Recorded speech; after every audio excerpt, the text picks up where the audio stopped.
vented chest seals. Now we're going to use our chest seals on our wound here. We're going to talk about a few different things whenever we talk about actually applying the chest seals, the correct way to apply them, and then also how the vents of the chest seal are also going to work. So first things first, we want to make sure we actually clean our wound, right? Wipe away any debris that may cause issues with adhesiveness. So we're just going to wipe this down as best we can. Get off all those things we don't want in the way of our seal.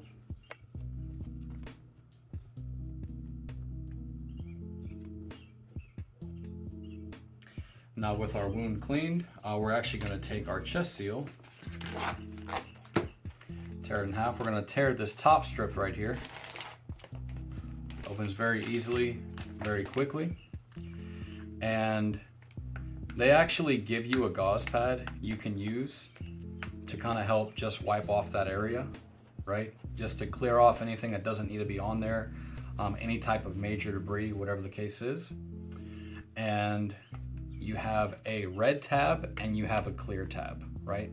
Now your red tab is going to be the side where your chest seal is, and your clear tab is just like the backing. And so whenever you pull it off, you can see exactly how sticky this thing is. But again, this is just your backing, and this is the chest seal itself. Now, whenever we talk about actually applying this chest seal, this right here is going to be the center, which is non-stick, and we have our vents right here. So whenever it comes to the vents, these vents here are specifically designed to help release pressure as it builds up in the chest to avoid that tension pneumothorax, to avoid the body going into shock. That's one of the most important things. We have to avoid the body going into shock at all costs. Now, we're going to take this here, and remember, this is like our this is our bullseye, right? And we have to put it right over that wound. And so we'll just take it, we'll put it over the wound. Now, one thing to keep in mind as we place this over the wound, make sure the patient has exhaled, right? We don't want them to inhale and then their cavity is expanded, and then as they exhale, now we have a pocket within our chest seal. We do not want that. So that patient needs to, they need to exhale completely, and then once they exhale, now we can apply our chest seal. And the entire purpose of that is so that we don't have any pockets in our seal. Now, whenever we apply it, we want to make sure that we get it as flat as we possibly can, right against that wound. And so this is what we're looking at right here, right? We can see that it is completely flat, and we can actually see the channels directly over that wound. And so if blood starts to build up, if air starts to try to build up in the chest, it will release directly through these avenues. And even as I lift this up, you can see that channel right there picking up. On all sides even. We can see that channel pick up there. We can see that channel pick up there. And just to show you guys, there are multiple ways to skin a cat. And so if you want to just take your tab here, pull it across, and if we expose the center, right, the target of our chest seal, and we just put that target over the wound, we can also deploy our chest seal that way as well. And then just make sure that, of course, we flatten all around our chest seal. So you can do that if you wish, totally preference. The main thing is just making sure that we have no major air bubbles lifting up from our chest seal after we apply it, and that we have those clear channels where the blood or the excess air can escape. And I will say, the faster we apply this, the less likely we are to have a tension pneumothorax.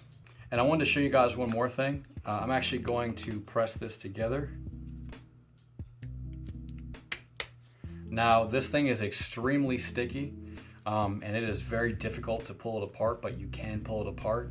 But the only issue is you may not have a vented chest seal anymore, depending on where it got stuck. And I will say this is incredibly difficult to pull apart.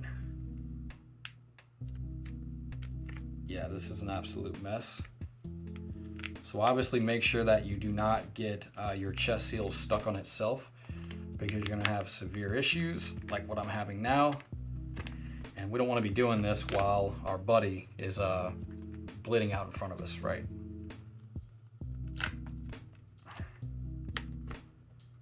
Now,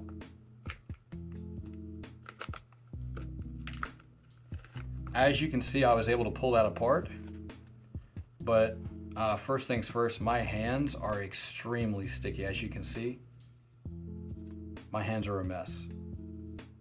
This is going to be a major problem when we're talking about rendering medical aid. You can see all that glue on there. That's an issue. So let's make sure that we do not touch all over this or get this stuck to itself. But also, you can see pretty much immediately that we've lost this channel, right? This channel here, it's covered in adhesive. This is going to stick to the skin, right? So that channel is lost. Even this channel here, we have adhesive in the middle. So this channel also could very well be lost. And then this one here as well, we have adhesive in the middle about right here. So if this gets stuck onto itself and you have the adhesive all along these channels, that is no longer a vented chest seal, because it's just going to act as one giant sticky pad, right? So it's basically just a standard chest seal with no vent. So something to keep in mind, just make sure that this does not do this, because if it does, you no longer have a vented chest seal. Do not rely on that. You just have a standard chest seal. So something to keep in mind, and just be diligent whenever we're using these. Now, one thing that is worth mentioning is despite how sticky this stuff is on your fingers, which you can see that it is pretty sticky, right? Despite how adhesive it is, this stuff does rinse off with water fairly easily. So we'll go ahead and rinse the hand off. This is just standard faucet water. Dry our hand off, just drying off of my shorts, and no adhesion. So something to keep in mind, you can use your saline or even your peroxide to clean your hands off if you need to. So this wound can breathe, and we want to leave this on there until we can get the patient to a more permanent solution, right? But we have to make sure that the wound is directly centered over this chest seal.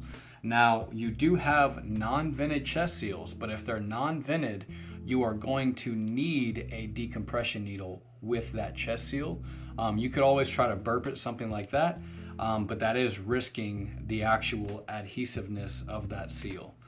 With something like this, the vented chest seals, they will automatically burp for you, and you don't have to worry about it.